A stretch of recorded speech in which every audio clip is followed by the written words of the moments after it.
So yeah, I absolutely love Scream 4. I'm saddened that it didn't do better at the box office, and probably will never see a Scream 5 and 6. But what the hell did I know, right? Boogeyman band coming round the bend. This boogeyman band. This boogeyman band. Greetings, my fellow Fright Fiends, and thanks so much for dropping by the Horror Vault. I hope everyone's doing well. The new Scream film has finally dropped in theaters, and it's been almost 11 years in the making. Back in 2011, when Scream 4 came out, I thought it was kind of the last nail in the coffin for the franchise. Despite me liking that film quite a bit, didn't seem like audiences were receptive to it at the time. People were labeling the Scream franchise as a product of the 90s that had been overplayed, and the horror genre had evolved at that point. So the slasher genre had kind of burned out. People were looking more at like supernatural movies, like the Insidious films had really kicked off that year. The first Insidious film had dropped and became a big hit for James Wan.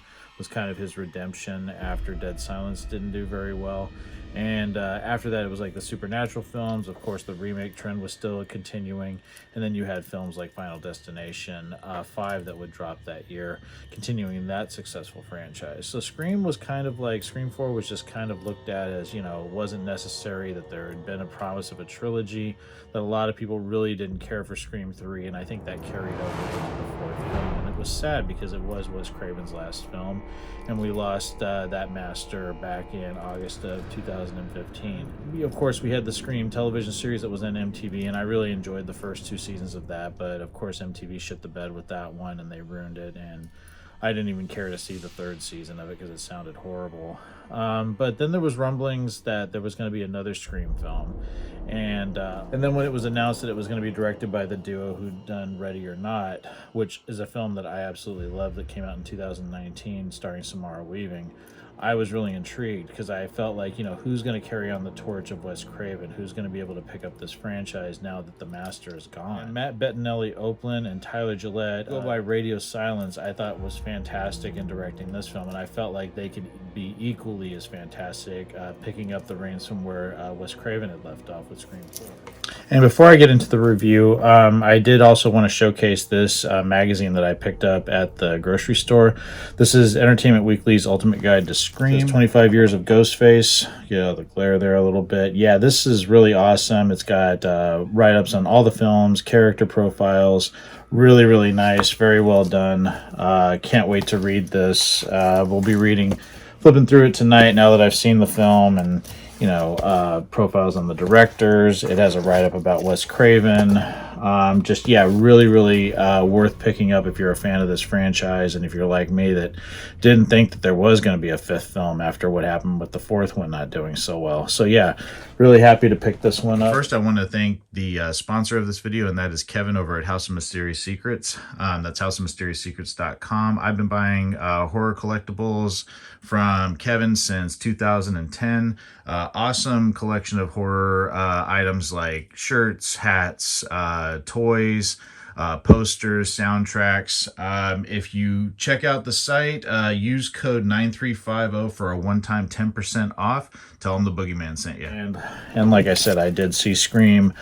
I call it Scream 5. I know it's just called Scream, which still is something that I don't understand, but I went and saw it tonight. I know they're kind of doing the same thing they've done with Halloween, but and Candyman, I don't understand it. Just call it, Halloween something, or like Halloween Kills and Halloween Ends, but Halloween 2018 was just called Halloween. So I guess I'll call this Scream 2022, or I'll call it Scream 5, which I prefer to just call it Scream 5 because it is the 5th film. It is not a reboot, but it is introducing a new cast of characters as well as the returning characters that we've come to love from the previous 4 films. And what Scream 5 deals with is it's set 25 years after the original series of murders in Woodsboro, and a new Ghostface emerges, and you have Sidney Prescott returning to uncover the truth.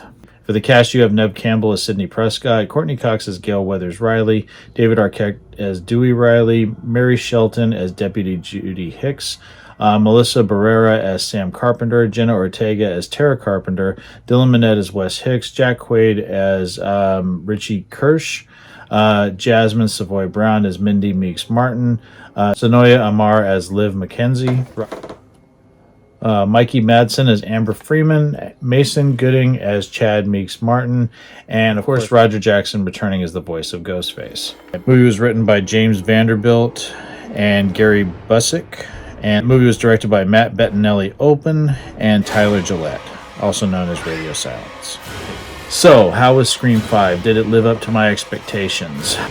I went into it, pretty much not knowing anything outside of seeing the first trailer and watching one little behind the scenes thing that really didn't give a lot of spoilers. I kind of just wanted to go into this cold, not knowing a lot about it, not knowing a lot about these new characters and how they may be connected to other characters from the previous franchise. And this is going to be completely spoiler free. Roger Jackson coming back to do the voice of Ghostface is a number one pro for me. That voice is so menacing and so iconic. It was great to hear him again. He doesn't skip a beat. He just settles right back into that and is so menacing. And just the things he says are absolutely fantastic and terrifying. The other thing I want to talk about is the gore. The gore in this film is absolutely no holds barred, where, Scream 3 felt very watered down just because of the time that it came out in. There's some kills in this that really shocked me. Much like Halloween Kills, there were things that I didn't expect and some things that just really, I was like, no, they're not going to do that. And I would be like, oh shit, they are doing that. And it's pretty fucking gnarly. David Arquette returning as Dewey Riley, absolutely fantastic. In fact, I think next to the original, this is my favorite performance by him in the role. He was absolutely fantastic. So I want to say Jenna Ortega, who played Tara in the film, was absolutely fantastic. Just right from the first scene that she's in, she just was an incredible actress. Really, really just floored me with how good her performance was, and I just loved every scene that she was in. Absolutely fantastic. And Dylan Minnette is an actor that I love. 13 Reasons Why, Don't Breathe. I love that guy, and I was so happy to see him in this. There's a character in this named Wes Hicks, which I thought was a little nod to, of course, the late, great Wes Craven. But he's Sheriff Judy Hicks' son, and it was so great to see Marley Shelton come back, too, because I really liked that character in Scream 4. The other thing I really did like about this is the story. There was these elements to this movie that, each Scream film it has a mystery to it. Of course, you're trying to figure out who Ghostface is, or if there is going to be more than one Ghostface. But I really thought that the story was really intriguing. It kept me guessing for a lot of it. In fact, I was constantly trying to see if I could figure things out before they revealed them on screen. And that's the kind of film that you want. You want something that's going to engage you, especially one that's, the fifth film in a franchise that's been going on for almost 30 years. The mixed aspects in this film for me were the pacing. The pacing felt off, and I don't know if that has something to do with just the writing or the directing. I've just noticed with the Scream films, the ones that have the best pacing have always been the ones that Kevin Williamson wrote. So you have Scream 1, Scream 2, and Scream 4. I just felt like those had better pacing. There was parts of this film that dragged a bit. There was also a couple of characters that just didn't really work for me. Melissa Barrera, who plays Sam Carpenter, she's pretty much the new lead in this film. And there was things about her acting, especially at the beginning, that I just really couldn't warm up to her.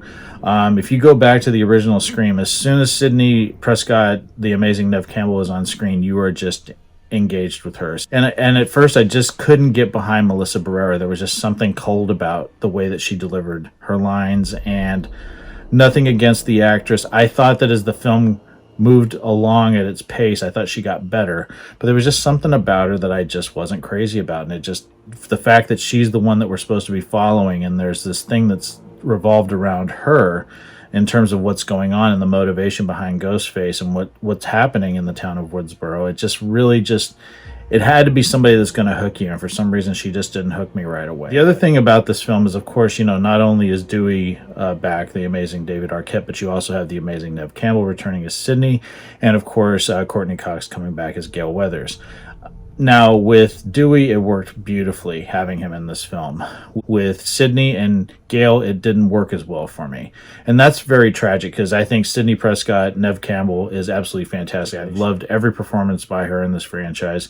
But I just felt like both of those characters were kind of shoehorned into this film.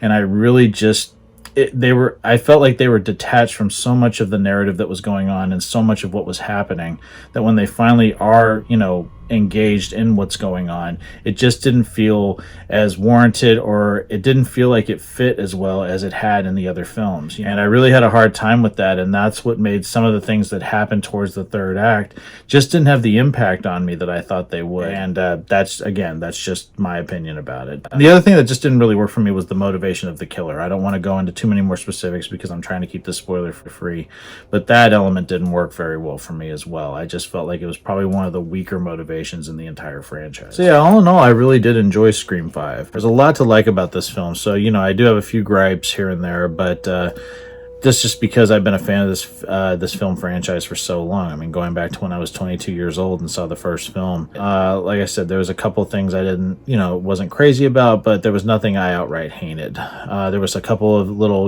character choices and a couple of plot points that didn't really work for me 100%, but in the end I still had a blast with this film. It was nice returning to Woodsboro.